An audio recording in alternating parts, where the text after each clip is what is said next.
Mesdames et messieurs, bonsoir. Jean-Philippe Milon, je suis le directeur général de Quantum Genomics et permettez-moi tout d'abord de vous souhaiter la bienvenue à cette soirée des actionnaires. Donc je suis accompagné ce soir, et par ordre alphabétique, par Fabrice Balavoine, directeur recherche et développement, Bruno Besse, directeur médical, Stéphane Cohen, directeur des opérations, Bonsoir. et Benoît Guignon, directeur financier. Bonsoir. Tout d'abord, un bref retour sur l'année 2021 et ce début d'année 2022. Difficile. Difficile, je ne vais pas vous dire le contraire, puisque nous avons subi de plein fouet la crise sanitaire. Ce n'est pas une excuse, mais malgré tous les moyens que nous avons pu mettre, et je vais commencer par l'étude fraîche, malgré l'augmentation du nombre de pays, malgré l'augmentation du nombre de centres, et bien entendu, ceci a généré des coûts additionnels complémentaires, non négligeables, et je fais ici amende honorable, nous n'avons pas tenu les délais. Nous n'avons pas tenu les délais malgré tous nos efforts et malgré tous nos investissements. Comme annoncé dernièrement, nous terminerons l'étude et les résultats seront disponibles à la fin du mois d'octobre de cette année, et Bruno Besse y reviendra ultérieurement. C'est une déception, je ne vous le cache pas. Maintenant, le firibastat a été breveté depuis 20 années, et si je déplore ces quelques mois de retard, il faut encore remettre en perspective ces quelques mois de retard par rapport à ces 20 années de recherche. L'étude fraîche est importante, non pas pour l'enregistrement, puisque c'est l'étude refresh qui sera sur le chemin critique de l'environnement. L'étude fraîche est importante pour signer des partenariats. Oui, nous n'avons pas encore signé pour l'Europe et pour les États-Unis. Et nous n'avons pas signé parce que les grands laboratoires avec qui nous sommes en contact, et Stéphane Cohen y reviendra, eh bien, ces grands laboratoires attendent de façon légitime les résultats de l'étude fraîche. Donc nous sommes pénalisés malgré nos investissements complémentaires, comme je l'ai dit, pour augmenter le nombre de pays, pour augmenter le nombre de centres, nous sommes pénalisés par ce retard de l'étude fraîche. Et je prendrai qu'un seul exemple. Le Brésil devait recruter 100 patients sur les 502 patients de l'étude fraîche. Le Brésil n'a recruté que 50 patients. Il a fallu recruter ailleurs les 50 patients qui nous manquent de la part du Brésil. Donc, situation certes difficile. Difficile parce que le retard de fraîche a engendré un retard des partenariats pour l'Europe et les États-Unis qui devaient générer du cash. Et donc, à un certain moment, il faut remettre du fuel dans la machine. Alors, vous avez trois hypothèses dans ce cadre-là. Un, vous stoppez tout, mais comme nous sommes à la porte proche de déposer le dossier au troisième trimestre de l'année prochaine pour l'indication hypertension artérielle résistante et difficile à traiter, nous n'allons certainement pas stopper maintenant, ou sinon c'est la fin de la société. Point numéro 2, la possibilité de financer par des OCA ou des OCAPSA, comme beaucoup de biotech ont recours à ce type de financement. Nous n'avons pas retenu non plus cette option parce que nous avons la confiance d'un investisseur majeur qui est Otium Capital, qui avait déjà investi 4 millions d'euros en décembre 2020, et après un long process de due diligence, Benoît Guignon y reviendra, a décidé d'investir cette fois-ci 10 millions d'euros, confiant dans le management de la société, confiant dans les progrès que nous avons effectués, malgré le retard que nous avons, encore une fois, sur l'étude fraîche. Alors, ce qui est important maintenant, c'est toujours regarder devant soi. Oui, nous avons réalisé une augmentation de capital. Oui, ça ne fait pas plaisir. Je ne vais pas reprendre ici tous les qualificatifs qui ont été employés, et c'est normal, en tant que directeur général, je suis la cible. Donc, qualificatifs plus ou moins polis, je vais rester obligatoirement neutre, mais j'assume, et j'assume totalement et pleinement cette décision. Il était nécessaire de remettre du cash, du fuel dans la machine, comme je l'ai dit.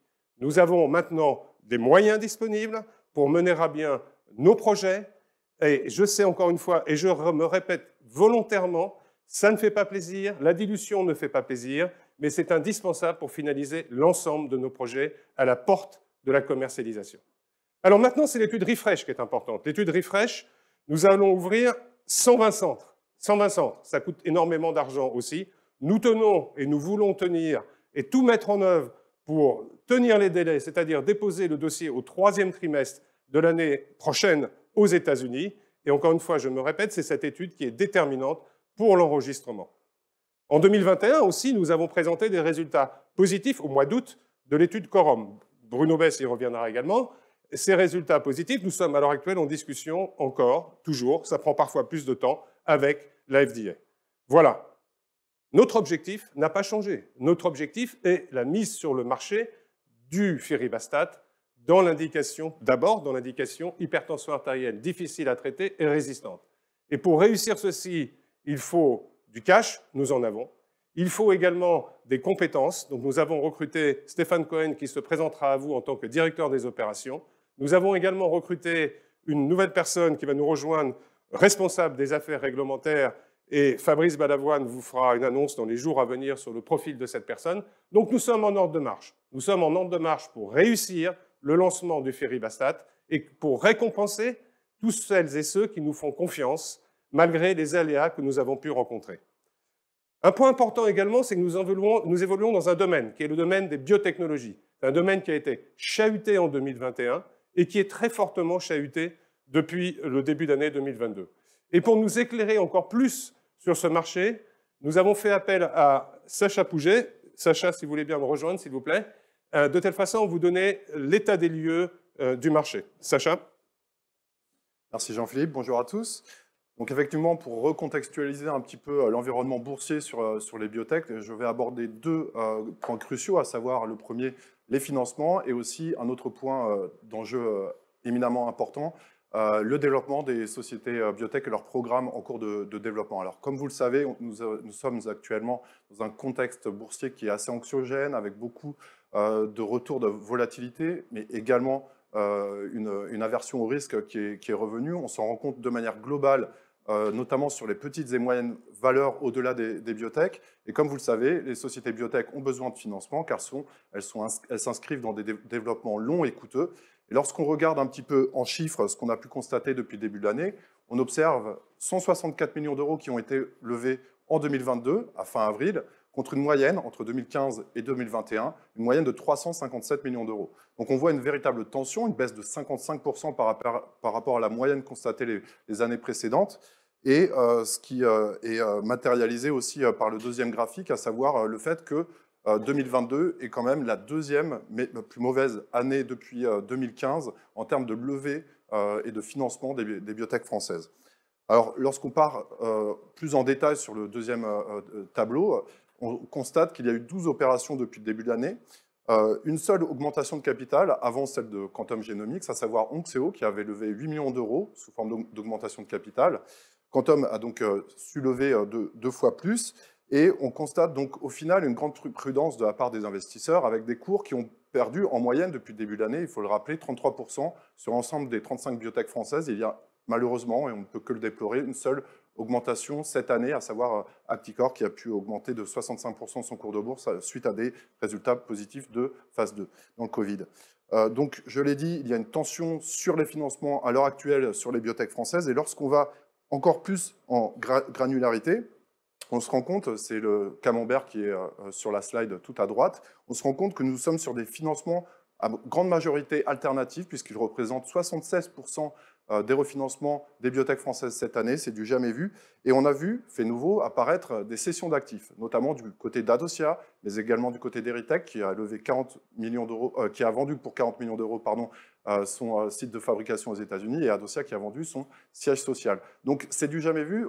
On va dire certaines sociétés sont en manque de financement et cherchent à vendre des actifs, ce qui est quelque chose quand même d'assez particulier. Dans ce contexte, on a pu observer que Quantum a levé quand même une quinzaine de millions d'euros, soit environ 10% de ce qui avait pu être levé depuis le début de l'année. Et lorsqu'on revient jusqu'à début 2021, il s'agit de la 9e plus grosse levée sous forme d'augmentation de capital des biotech françaises. Cette fois-ci, je vais passer sur la slide des développements, donc les pipelines des sociétés françaises. Pareil, je vais essayer de partir du global et du général pour en venir au particulier. On se rend compte qu'on est sur une certaine forme de maturité aux États-Unis, en France, qui n'a rien à voir par rapport aux États-Unis, il faut bien le constater.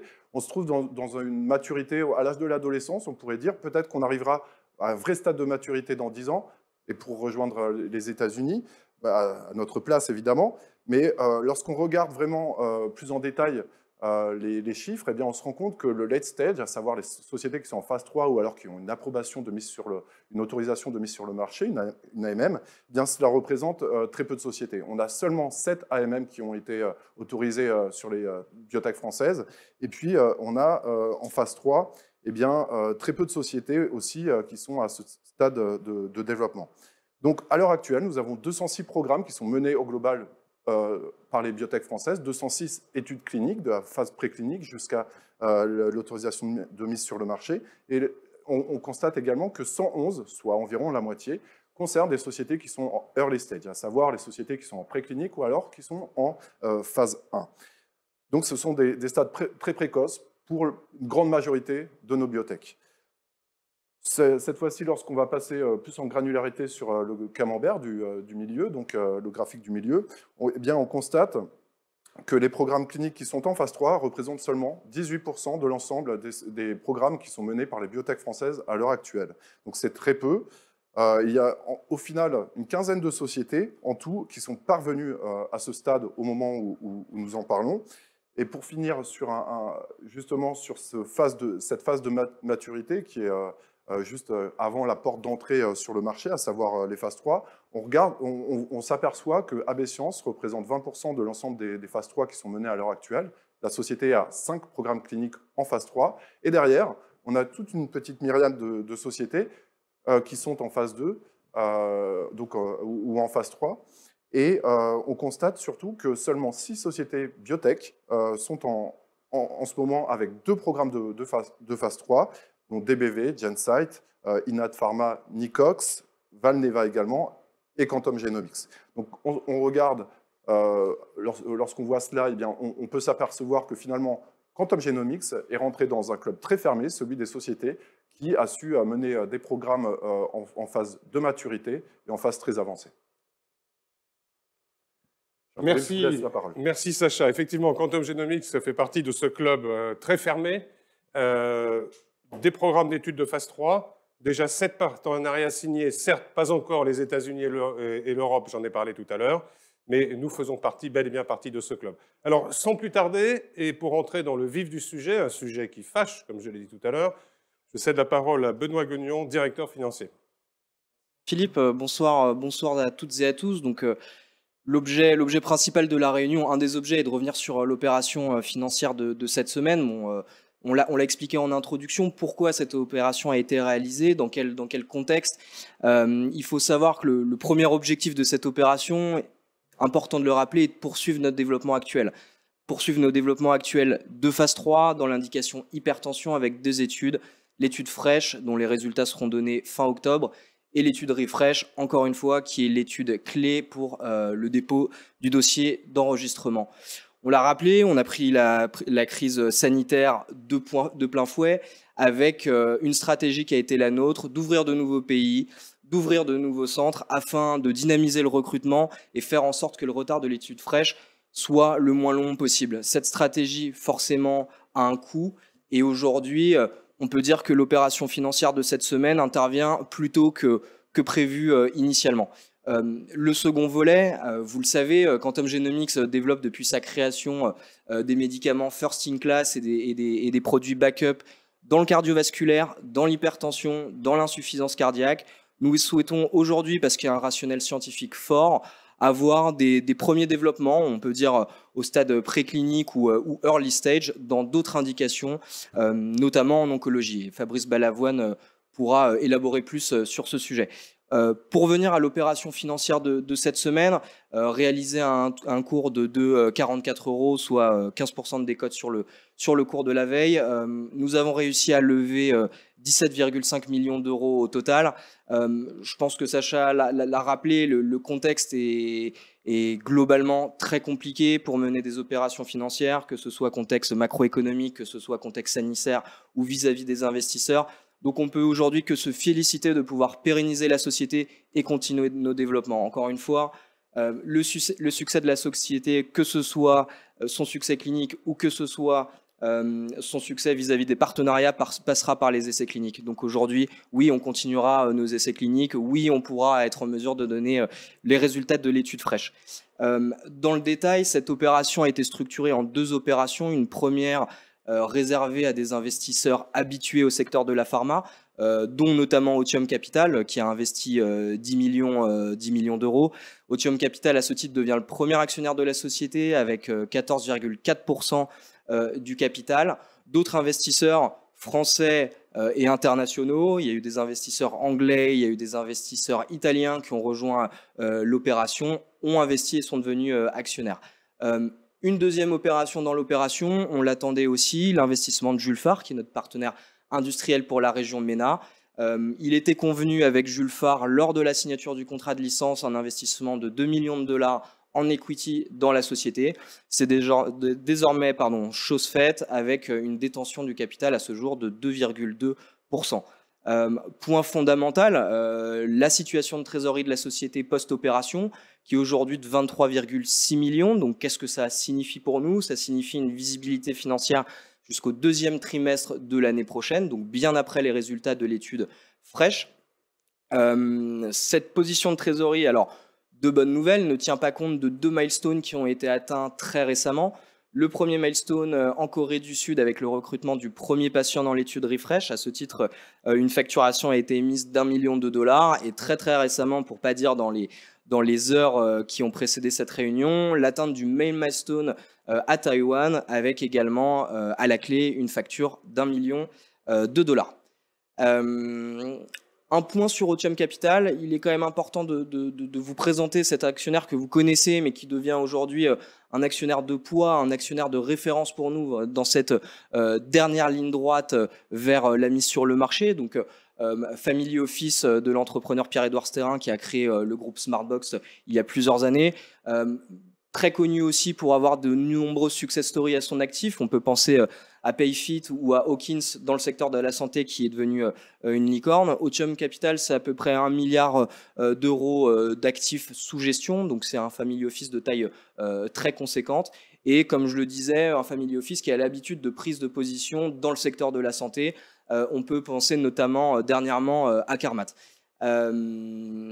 Donc au total, depuis décembre 2020, Otium Capital aura investi chez Quantum Genomics 14 millions d'euros. C'est un investissement très significatif. Pour revenir à l'annonce de ce soir des résultats financiers de 2021, donc, encore une fois, l'information la plus importante est notre trésorerie à ce jour, 23,6 millions d'euros, sans compter les 2 millions de dollars de milestone qui vont être touchés dans les prochaines semaines. Un retour rapide sur les chiffres de 2021, une trésorerie au 31 décembre 2021 de 13,5 millions d'euros, des produits qui sont en augmentation avec plus de 3 millions d'euros. On retrouve dedans notamment l'upfront de Dongguo pour la Corée du Sud de 2 millions de dollars et une perte à la fin de l'année qui s'élève à 16 millions d'euros. Tout à fait logique en accélération par rapport à l'année 2020 du fait de l'étude de phase 3 qui est en cours et qui est quasiment terminée, du fait du démarrage et de l'accélération de l'étude Refresh et de la fin de l'étude Quorum. Donc ces résultats financiers n'ont appelé aucun commentaire de la part du commissaire aux comptes qui a validé sans réserve les comptes et qui a validé également la pérennité et la continuité d'exploitation. Je pense que c'est quand même dans ce contexte important de le souligner. Merci Benoît. Comme vous l'avez rappelé à juste titre, pour faire de Quantum Genomics un succès, il faut lancer le Firibastat. Pour lancer le Firibastat, il faut réussir les études cliniques. Pour réussir les études cliniques, il faut investir, il faut de l'argent. Et puis il y a une autre condition, et je suis encore une fois, je le répète, ravi que Otium Capital ait jugé l'équipe de management de Quantum Genomics performante. Il faut aussi des talents, et je suis ravi donc d'accueillir Stéphane Cohen en tant que directeur des opérations. Et donc Stéphane, je te laisse le soin de te présenter à l'équipe. Bonsoir à tous. Donc rapide présentation, je suis face à vous ce soir en tant que directeur des opérations de Quantum Genomics, entreprise que j'ai rejoint il y a vraiment quelques jours. J'ai 52 ans, je suis pharmacien, diplômé d'une école de commerce, l'ESSEC, et j'ai fait l'intégralité de ma carrière depuis maintenant plus de 25 ans dans l'industrie pharmaceutique. J'ai commencé comme stagiaire chez Bayer en tant que chef de produit sur des produits dans la cardiologie et dans l'hypertension artérielle, pour ensuite évoluer sur des fonctions marketing, vente, direction des opérations chez Bayer, puis chez Pfizer, puis chez Wyeth, avant de prendre des directions générales dans des compagnies comme Norgine et Recordati. Donc voilà rapidement pour mon parcours, afin que vous en sachiez un petit peu plus sur moi. Ce soir, j'aimerais partager avec vous un état des lieux des partenariats. Et je vais commencer par ce qui a déjà été fait. Et je me sens tout à fait libre ce soir de parler de ça, dans la mesure où ces choses ont été faites bien avant mon arrivée. Et il faut avoir bien conscience qu'avoir d'ores et déjà signé 7 partenariats à travers le globe, du Canada en passant par l'Amérique du Sud, jusqu'en Asie du Sud-Est, sans oublier le Moyen-Orient, est en soi déjà une formidable performance. Et c'est la preuve, s'il en fallait, que ces actionnaires, déjà aux 4 coins du globe, eh bien, nous font confiance et ont une grande confiance dans notre capacité à porter Firibasta au marché. L'autre élément important à avoir en tête, c'est le contexte dans lequel nous évoluons. Il faut savoir et se rappeler qu'aujourd'hui, on assiste à un véritable regain d'intérêt pour l'hypertension artérielle, pour une raison simple, c'est que dans cette pathologie, bon nombre de besoins médicaux identifiés ne trouvent pas de réponse thérapeutique. Et un de ces besoins médicaux identifiés, c'est l'hypertension artérielle résistante ou difficile à traiter. Un chiffre, à l'échelle de la France, ça représente à peu près 1 million de patients. 1 million de patients qui sont traités tous les jours par des antihypertenseurs et qui, malgré ça, eh bien, n'arrivent pas à atteindre les valeurs cibles en termes de tension artérielle. Je vous laisse imaginer et calculer rapidement à l'échelle de la population mondiale ce que ça représente. L'autre élément intéressant à avoir en tête, c'est, fort effectivement d'avoir identifié ces besoins non couverts, eh bien, bon nombre d'entreprises pharmaceutiques aujourd'hui voient un regain d'intérêt autour des médicaments et des thérapeutiques qui traitent cette hypertension artérielle difficile à traiter. Alors, par rapport à ces partenariats-là, on a parlé des partenariats qui ont déjà été signés et les futurs. Alors, les futurs, il faut se dire les choses clairement. Les choses clairement, c'est qu'aujourd'hui, même si bon nombre de sociétés, qu'elles soient américaines ou européennes, ont déjà été clairement identifiées et ont clairement porté leur intérêt autour du Firibasta, il est évident qu'ils attendent aujourd'hui une chose essentielle, qui est la publication des résultats de l'étude fraîche. Jean-Philippe Milon vous en a parlé, ces résultats, on les attend aux alentours du mois d'octobre de cette année, et ce n'est qu'à partir de ce moment-là que nous pourrons aller beaucoup plus loin dans les discussions et concrétiser ces accords, et sûrement pas avant. Donc ça, c'est une chose aujourd'hui qu'il faut bien avoir en tête. Que ces partenariats-là, c'est une de nos priorités, mais qu'ils sont bien évidemment suspendus à le résultat de l'étude fraîche. Ce que j'aimerais également partager avec vous ce soir, c'est la feuille de route, la priorité. Je crois que la priorité, elle est simple aujourd'hui, c'est la mise sur le marché du Firibasta. Et cette priorité, cet objectif, il va s'articuler autour de différents éléments. On vient d'en parler, la gestion des partenaires actuels et à venir est une priorité. Le deuxième point, c'est le dépôt des dossiers d'enregistrement, que ce soit au niveau américain auprès de la FDA et européen au niveau de l'IMIA. On garde sur le timing que l'on s'est fixé, qui est le 3e trimestre de l'année 2023. En parallèle de ça, nous allons devoir travailler et définir une bonne stratégie de prix qui est bien sûr complètement indissociable à tout ce long processus qui est l'accès au marché. Et enfin, dès que les résultats de Fresh vont pouvoir être disponibles, eh bien, c'est de commencer à exposer la communauté scientifique, les leaders d'opinion, eh bien, à ces données autour du Firibasta à travers eh bien, des communiqués de presse, mais également des communications au sein des grands congrès internationaux qui traitent de l'hypertension artérielle. Donc, vous le voyez en synthèse, eh bien, des objectifs qui sont inchangés, avec une composante liée au partenariat, une composante qui est liée eh bien, à l'enregistrement et bien évidemment avec l'ultime objectif qui est la mise à disposition du Firibasta pour les soignants et pour les patients sur l'ensemble des territoires. Notre ambition, elle est intacte et aujourd'hui, il est évident, et là aussi on vient de le voir ensemble, eh bien, que nous avons des atouts multiples, des atouts bien évidemment liés à notre produit, aux qualités intrinsèques de ce produit et à l'environnement dans lequel nous évoluons. Merci Stéphane.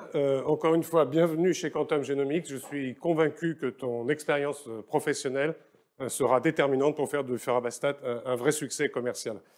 Alors, les études cliniques sont le nerf de la guerre, on en a déjà beaucoup parlé. Nous investissons, je n'ai pas dit nous dépensons, nous investissons 75% de nos ressources dans les études cliniques. Et donc Bruno Besse va nous faire un point sur les études fraîches, les études refresh. Et encore une fois, refresh est l'étude déterminante pour l'enregistrement du firibastat. Bruno? Merci Jean-Philippe. Avant de rentrer dans le détail de notre programme de phase 3, je vous propose d'écouter quelques mots du professeur Atul Pathak, qui est le président de la Société française d'hypertension artérielle, pour vous expliquer un petit peu la situation et l'épidémiologie de l'hypertension artérielle, en particulier difficile à traiter et résistante.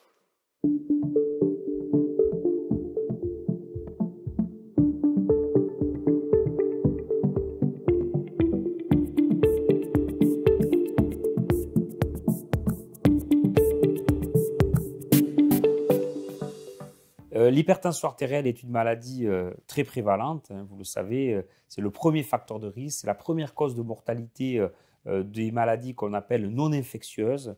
Elle fait le lit non seulement de complications cardiologiques, mais aussi cérébrales et rénales. Et donc, tous les moyens disponibles pour contrôler les patients hypertendus sont des moyens qui ont une importance. On dispose aujourd'hui d'un certain nombre de médicaments, mais on sait aussi que ces médicaments ont des limites. On n'arrive pas à contrôler l'ensemble de la population des sujets hypertendus. Et dans cet environnement-là, de nouveaux agents thérapeutiques qui, par le biais de mécanismes d'action innovants ou parce qu'ils ciblent des populations de patients particuliers, ont véritablement leur place pour améliorer le contrôle tensionnel et améliorer la protection de ces patients qu'on appelle les hypertendus compliqués, les hypertendus non contrôlés. Alors, la prévalence de l'hypertension artérielle difficile à traiter ou résistante, et c'est un concept important puisqu'on a changé dans notre compréhension de cette définition. On parle aujourd'hui d'hypertension artérielle plutôt difficile à contrôler que résistante, car la vraie résistance n'existe pas. Selon les études, selon les séries, selon les pays, on considère que cette prévalence varie de 10 à 20%. Pour ceux qui nous écoutent, il y a une règle très simple à retenir, c'est la règle des 50%. 50% des hypertendus ne le savent pas, 50% de ceux qui le savent sont traités, 50% de ceux qui sont traités sont contrôlés, et ceux qui restent constituent finalement les patients hypertendus difficiles à contrôler ou résistants. On considère qu'en France, probablement 1 million de patients pourraient rentrer dans cette définition. Alors, les besoins non satisfaits dans cette indication, qui est l'hypertension artérielle difficilement contrôlable, eh bien, c'est logiquement d'améliorer le contrôle tensionnel, c'est-à-dire de trouver des stratégies thérapeutiques qui vont permettre à ces patients d'être à l'objectif tensionnel. Mais pas à n'importe quel prix. Il faut que ce traitement fasse sens, c'est-à-dire qu'il s'intègre dans la pharmacopée existante. Il faut que ce traitement ait le minimum d'effets indésirables. Et puis, il faut que ce traitement apporte un bénéfice supplémentaire au-delà du contrôle tensionnel, soit par rapport à certaines catégories de patients, soit en termes de protection de ce qu'on appelle les organes cibles, c'est-à-dire au-delà du contrôle tensionnel, protéger le cerveau, les vaisseaux, le cœur ou le rein. Alors, la place du firibastat dans cette indication, elle est très intéressante. C'est d'abord une place qui est liée au mécanisme d'action. Donc, on pourrait imaginer que ce médicament pourrait se rajouter au traitement déjà mis en place pour parfaire le contrôle tensionnel. C'est, je dirais, la première approche, la première place qui vient à l'esprit spontanément. Mais le bénéfice de cette classe et le mécanisme d'action de ce médicament en fait aussi un médicament de choix chez les hypertendus non contrôlés qui ont une atteinte des organes cibles, fibrose cardiaque ou hypertrophie cardiaque, dysfonction rénale ou lésions vasculaires. Et puis, troisièmement, si on a les moyens et la capacité demain de mieux phénotyper nos patients, on sait que ce médicament a un intérêt particulier chez les patients hypertendus qui sont dits à rénine basse et à vasopressine élevée. Donc, finalement, 3 situations, les patients non contrôlés, les patients qui ont une atteinte des organes cibles ou les patients que l'on peut phénotyper de façon beaucoup plus fine.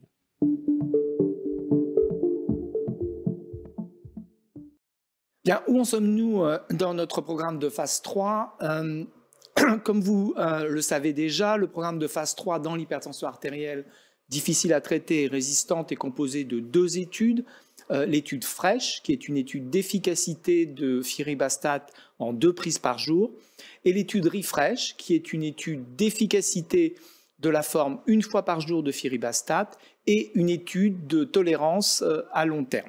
Je vous rappelle que ce qu'on veut mettre sur le marché, c'est la forme 1 fois par jour de Firibastat. Alors, comme vous le savez, comme on l'a dit et redit, c'est évidemment l'étude REFRESH qui est sur le chemin critique de la mise sur le marché, enfin de l'enregistrement d'abord, puis de la mise sur le marché. Les 2 études sont en cours. L'étude REFRESH est également en cours, avec des résultats d'efficacité et des résultats intermédiaires de tolérance à 6 mois qui sont attendus pour le 2e trimestre 2023 pour permettre un dépôt du dossier d'AMM aux États-Unis et en Europe au 3e trimestre de 2023. Ce plan a été totalement discuté et validé avec la FDA. Un petit rappel du design de l'étude FRESH, donc, qui est une étude de phase 3 multicentrique, randomisée en double aveugle. Dans l'étude FRESH, nous avons recruté 502 patients qui sont des patients hypertendus, mais traités, mais qui ne sont pas à l'objectif malgré 2 médicaments. Donc ça, ce sont les patients qu'on appelle difficiles à traiter, ou au moins 3 médicaments, dont un diurétique, pour les patients dits résistants au traitement. Une fois que ces patients sont sélectionnés, ils entrent dans une phase qu'on appelle une phase de run-in. Pendant cette période, ils continuent à prendre le traitement de base qu'ils avaient et on contrôle le fait qu'ils prennent correctement leur traitement. Et si au bout de 4 semaines, ils ne sont toujours pas à l'objectif, ils sont randomisés, c'est-à-dire on leur attribue de façon aléatoire soit du Firibastat à la dose de 500 mg 2 fois par jour, soit du placebo, en plus de leur traitement de base. Il s'agit bien de comprendre que le Firibastat est donné dans ce qu'on appelle une add-on thérapie, c'est-à-dire en plus du traitement, il ne se substitue pas au traitement. La durée du traitement est de 12 semaines, donc 3 mois, et le critère principal de jugement, ce sur quoi on va définir l'efficacité, c'est la baisse de la pression artérielle systolique au 3e mois. Après ces 3 mois de traitement, le traitement à l'étude est interrompu, mais les patients continuent à être suivis 4 semaines de plus, de façon à vérifier qu'il n'y a pas d'un effet rebond à l'arrêt du traitement. En ce qui concerne l'étude REFRESH, l'étude REFRESH est elle aussi une étude de phase 3 en double aveugle, randomisée versus placebo, sur la même population que l'étude FRESH, donc patients difficiles à traiter et patients résistants. Cette fois-ci, pour accumuler suffisamment de données de tolérance, il nous faut 750 patients. De la même façon que dans l'étude FRESH, ces patients, une fois sélectionnés, ont 4 semaines de run-in pendant laquelle ils gardent leur traitement. Et là encore, la première période est une période où les patients reçoivent soit du Firibastat, cette fois-ci à la dose de 1 gramme 1 fois par jour, ou du placebo, en plus de leur traitement, pour une période de 3 mois. La grosse différence avec FRESH, c'est qu'à l'issue de cette période en double aveugle de 3 mois, tous les patients sont traités par du Firibastat, donc qu'ils aient initialement été traités par du Firibastat ou par du placebo, de façon à avoir suffisamment de patients traités pour la tolérance. Tous les patients auront une période supplémentaire de 6 mois et certains patients, 200 en l'occurrence, seront traités 6 mois supplémentaires pour atteindre 1 an de suivi. Mais comme je vous l'ai dit, ce qui est important, c'est que l'efficacité, c'est au bout de 3 mois et les données de tolérance à 6 mois sont suffisantes pour déposer le dossier d'AMM avant donc la fin de la période d'1 an de suivi. Alors le sujet qui fâche, et on en a beaucoup parlé, c'est où est-ce qu'on en est dans l'étude FRESH et quelles sont les perspectives et quelles sont les timelines. Alors oui, on est en retard sur FRESH. Clairement, la crise sanitaire a eu un impact majeur de l'ordre de 6 mois sur l'étude FRESH. Notre première priorité, dès le premier confinement, a été d'assurer la sécurité des patients.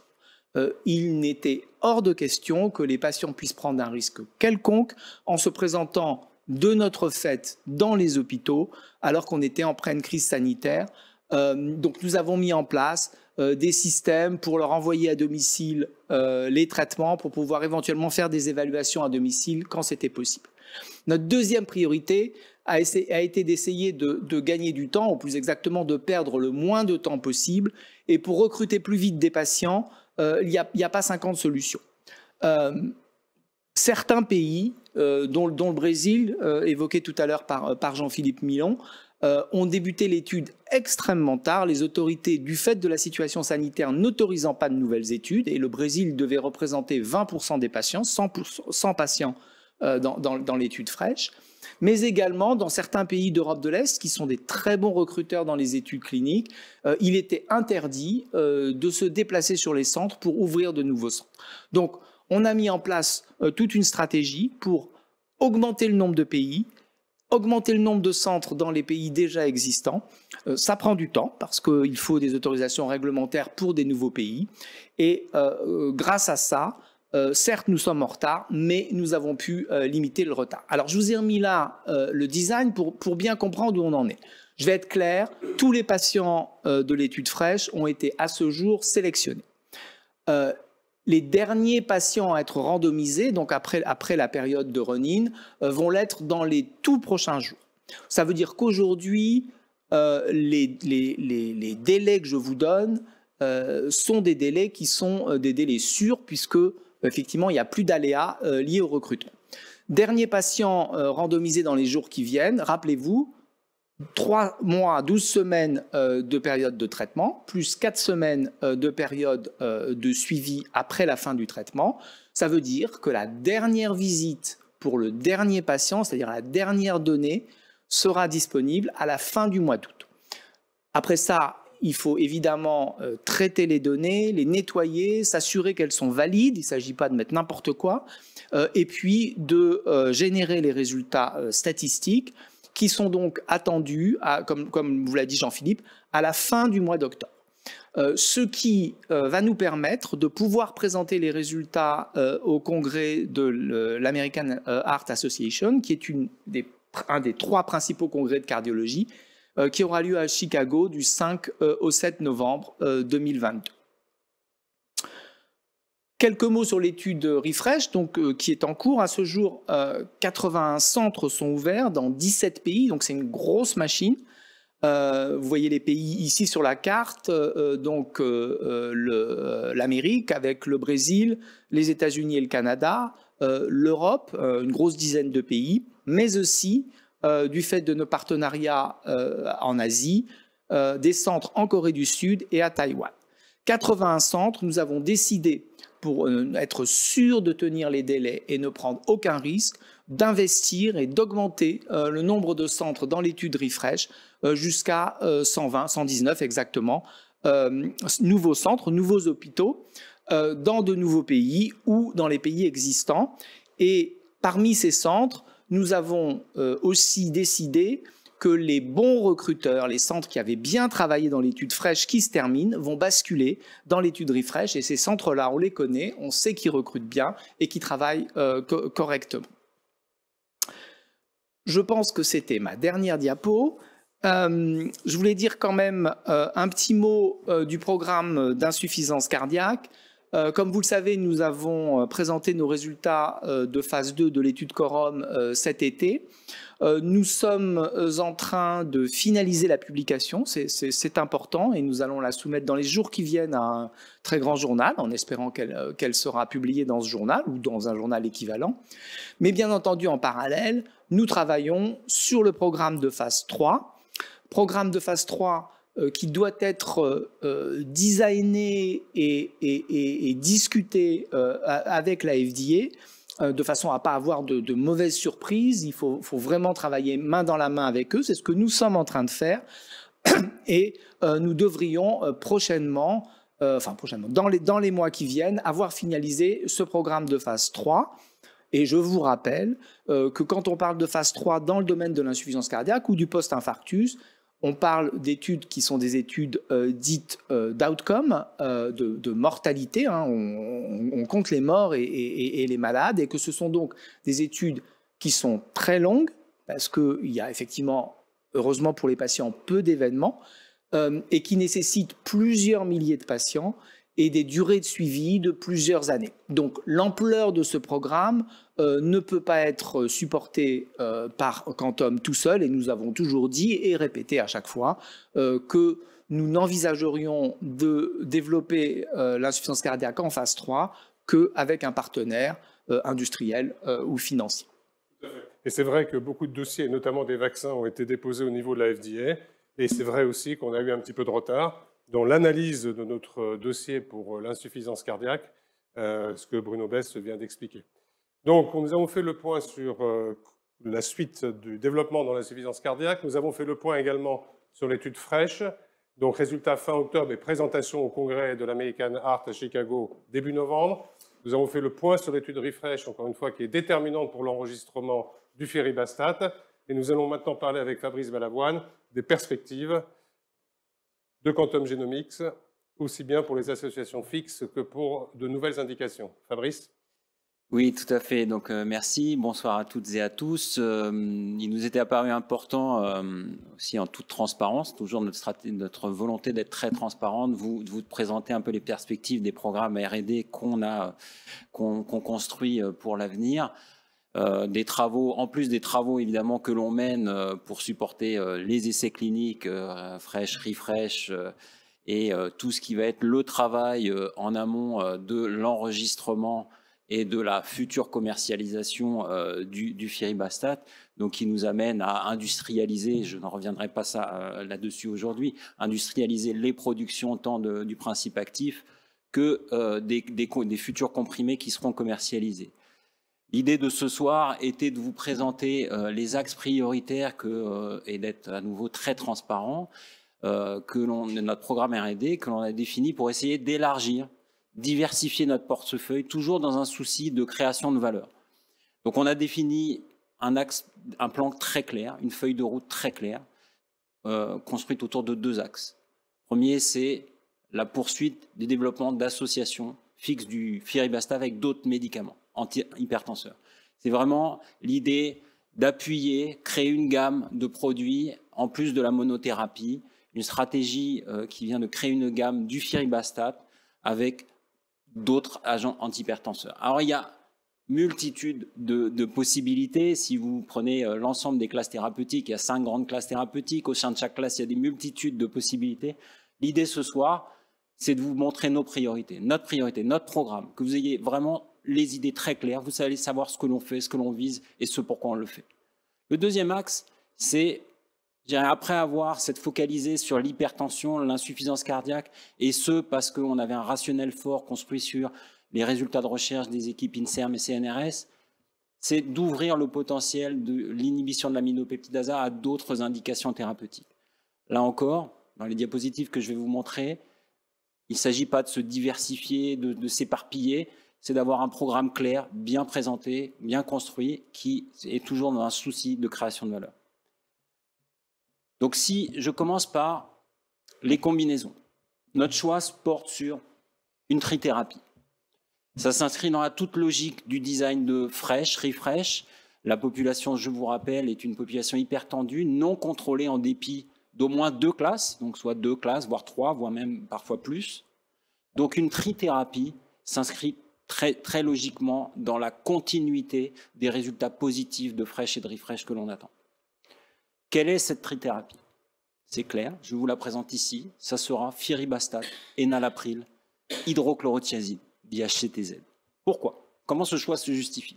Se justifie parce que déjà, on a une efficacité démontrée chez l'animal, chez le rat hypertendu d'Ocasel, qui, je vous rappelle, est un rat qui a une hypertension difficile à traiter, qui est somme toute résistant aux inhibiteurs du système rénine-angiotensine classique.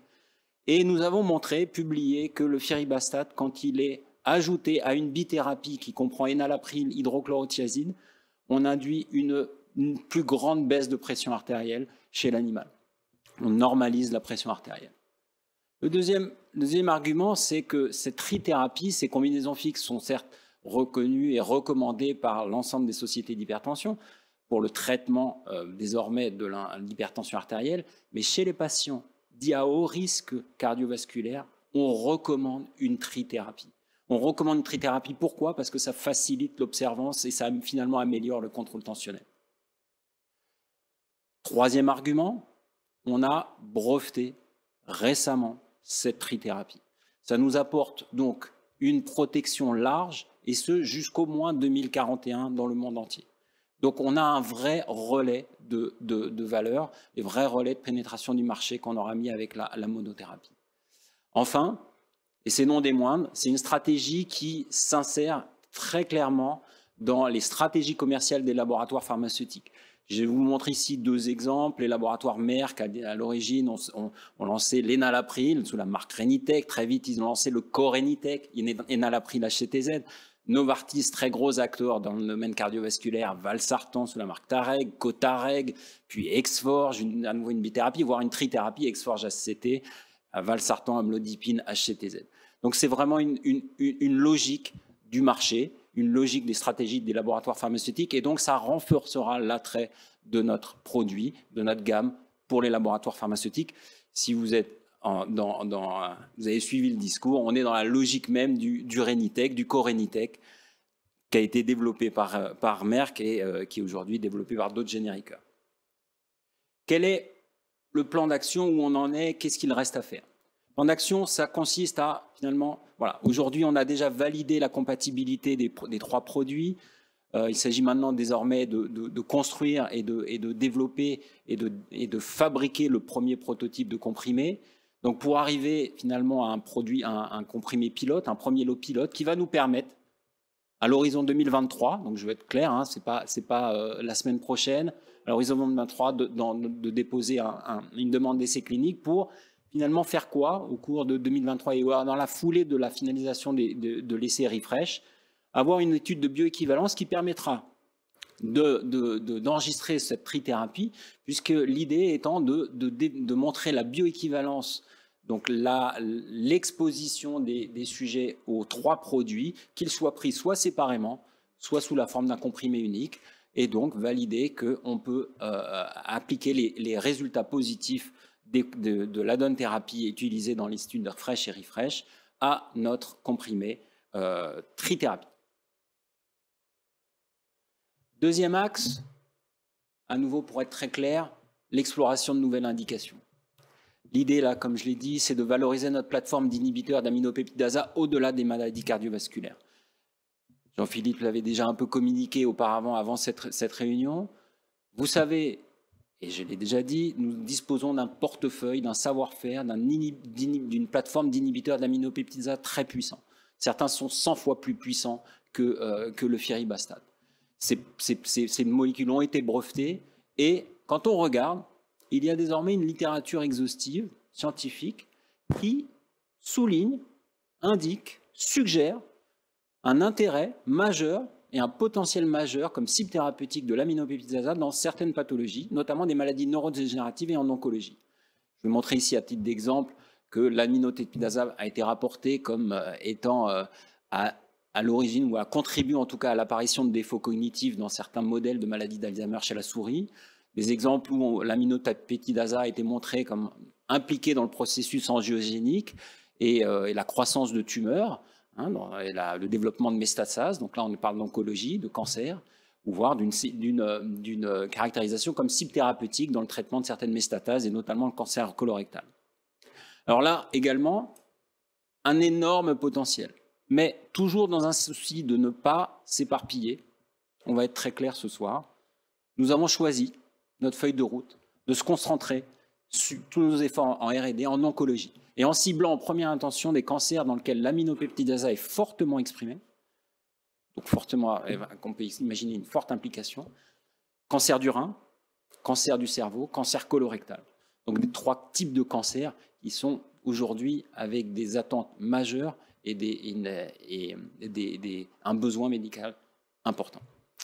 Quelle est la feuille de route? La feuille de route, elle est de valider le pouvoir anti-angiogénique ou antitumoral de certains de nos inhibiteurs dans des modèles expérimentaux pour finalement arriver à sélectionner un nouveau candidat. Donc ce ne sera pas le firibastad, un nouveau candidat issu de cette plateforme pour son développement réglementaire qui va nous amener donc effectivement à conduire ce développement réglementaire en 2023, on espère dès 2023, pour des études de toxicité chez l'animal pour préparer une étude de phase 1-2 en oncologie avec un nouveau produit. Donc élargir notre portefeuille dans une nouvelle indication prochainement.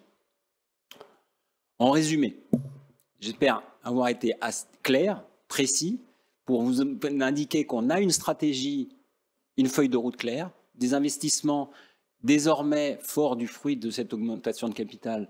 Ils vont nous permettre de faire ces investissements au service de la création de valeur et pour paraphraser ce que nous rappelle constamment Jean-Philippe, notre ambition qui demeure de développer un portefeuille de produits innovants, porteurs d'espoir pour des millions de patients souffrant de pathologies où les besoins restent insatisfaits. Ça reste notre mission et notre ambition première.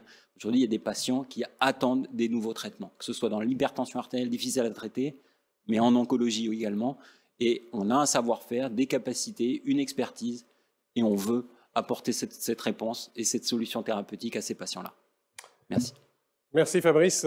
Alors, j'ai consulté toutes les questions qui étaient posées et nous allons répondre à certaines de vos questions. Je dois en toute franchise reconnaître qu'il y a beaucoup, non pas de questions, mais de mécontentement suite à l'augmentation de capital. Donc Benoît et moi-même avons essayé d'expliquer pourquoi il était indispensable pour poursuivre notre développement clinique et mettre Ferribastat sur le marché, pourquoi il était indispensable de lever des fonds. Bon, c'est toujours le problème de l'émetteur et du récepteur. C'était indispensable pour la société. Je l'assume encore une fois et je l'assume totalement. Que ça ne fasse pas plaisir, je le redis, je le comprends. Mais notre objectif, c'est de mettre sur le marché le Ferribastat. Alors, une première question plusieurs questions pour Bruno. La première, avez-vous des centres pour l'étude Refresh en Russie, en Pologne et en Ukraine? Première question. Alors la réponse est claire, c'est non. Nous avions envisagé d'avoir des centres en Russie, mais pour des raisons purement techniques, on y a renoncé. Juste avant les événements d'Ukraine. Quant à l'Ukraine, c'est un pays administrativement très compliqué et donc de toute façon, on n'avait pas envisagé d'avoir des centres en Ukraine. D'accord. Une précision également pour l'AHA, de repréciser qu'il s'agit bien de l'AHA du 5 au 7 novembre 2022 et non pas 2023, parce qu'il y a eu une confusion. Non, 2022. J'ai peut-être dit 2023, mais D'accord. Et dernier point, concernant l'étude FRESH, pourquoi avoir conduit cette étude si Refresh est l'étude déterminante pour l'enregistrement du produit? Alors, c'est une question intéressante. Effectivement, pour mettre le produit sur le marché, il faut deux choses. Il faut une étude dite pivotale, une seule d'efficacité.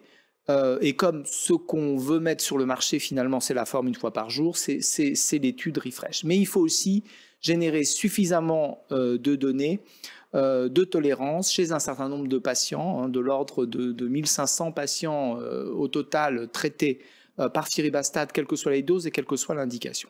Alors, si on refait un petit peu d'histoire, notre objectif initial, quand on a débuté ce plan de développement, c'était de faire l'étude FRESH avec la forme 2 fois par jour, d'aller jusqu'à l'enregistrement de la forme de 2 fois par jour, et puis en parallèle de développer la forme 1 fois par jour, et d'ensuite remplacer la forme 2 fois par jour par la forme 1 fois par jour de façon séquentielle. Il se trouve que Fabrice a travaillé plus vite et mieux que ce qu'on avait prévu, et donc le développement de la forme 1 fois par jour a été plus rapide, et nous a permis de développer et de débuter plus rapidement l'étude Refresh. Donc nous avons quand même décidé de maintenir les deux études en parallèle parce que d'abord, ça nous permet d'avoir des résultats d'efficacité de l'étude FRESH versus placebo, donc c'est une vraie démonstration d'efficacité du produit avant les résultats de Refresh, et même si on a 6 mois de retard, on aura les résultats en octobre de cette année, alors que nous n'aurons les résultats de Refresh qu'au 2e trimestre de 2023, donc c'est important. Et d'autre part, de générer également des données de tolérance pour atteindre ces 1500 patients. Donc voilà les deux raisons pour lesquelles on fait, mais c'est une très bonne question. Très bien. Merci Bruno. De nombreuses questions également concernant les partenariats pour Stéphane Cohen, dont je lis les questions.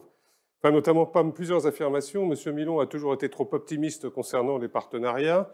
7 partenariats ont été signés, mais toujours rien pour l'Europe, les États-Unis, la Chine et le Japon. En quoi pouvez-vous nous garantir que ces partenariats seront enfin signés? Clair là-dessus, c'est que oui, ces partenariats seront signés. Je vais néanmoins compléter cette réponse positive par différents éléments qu'il ne faut pas oublier. Le premier, c'est que les firmes pharmaceutiques avec lesquelles nous allons entrer en discussion très rapprochée pour des partenariats sur les marchés américains, pour les marchés européens, mais aussi marché chinois et marché japonais, veulent des données, veulent des datas. Et ces données et ces datas, on les aura avec l'étude fraîche. Alors attention, l'étude fraîche, on vient d'en parler, les résultats vont être communiqués à l'AHA entre le 5 et le 7 novembre. Ce n'est pas le 8 novembre qu'on signera un accord de partenariat. Un accord de partenariat, c'est beaucoup de travail, c'est beaucoup de confiance, rien n'est sûr, c'est comme la recherche. Mais néanmoins, aujourd'hui, nous sommes tout à fait confiants qu'avec ces résultats positifs en matière d'efficacité sur l'étude fraîche, nous serons en mesure de pouvoir signer des partenariats. Merci Stéphane. Benoît, beaucoup de questions, enfin 4, demandant des précisions sur les milestones. Visiblement, c'est un point qui n'a pas été bien compris. Donc sur les milestones, où est-ce qu'on en est aujourd'hui? Alors plus globalement sur les contrats de partenariat déjà signés. Donc tous les upfronts des partenariats signés ont été encaissés entre 2020 et 2021. Donc ça c'est un point important. C'est disponible sur nos rapports financiers, donc tout est consultable et tout est parfaitement clair et expliqué. Le deuxième volet de milestone qu'on annonce au fur et à mesure de leur atteinte, cette fois concerne les premiers patients recrutés dans le cadre de l'étude Refresh dans 2 pays. Il se trouve que les conditions du contrat de licence pour ces 2 pays étaient les mêmes, à savoir $1 million pour Donghua en Corée du Sud et $1 million pour Taïwan avec notre partenaire OEP. Les prochains milestones, alors on ne les a pas disclosés clairement. Pourquoi est-ce qu'on ne l'a pas fait? Stéphane le rappelle, on est toujours en négociation et il nous reste à couvrir l'Europe, les US, la Chine et le Japon. Donc on ne peut pas être à livre ouvert dans des négociations aussi importantes. Mais il y a d'autres milestones prévus tout au long du développement clinique. On peut notamment penser à la fin de l'étude Refresh. Et après, c'est sans surprise et c'est très commun dans l'industrie pharmaceutique, des milestones très importants et des jalons très significatifs au dépôt du dossier d'enregistrement et à l'enregistrement avant mise sur le marché. Merci Benoît. Fabrice, également de nombreuses questions concernant la fabrication. Où en êtes-vous, puisque bien évidemment tout ceci doit être anticipé et que c'est également un centre de frais non négligeable?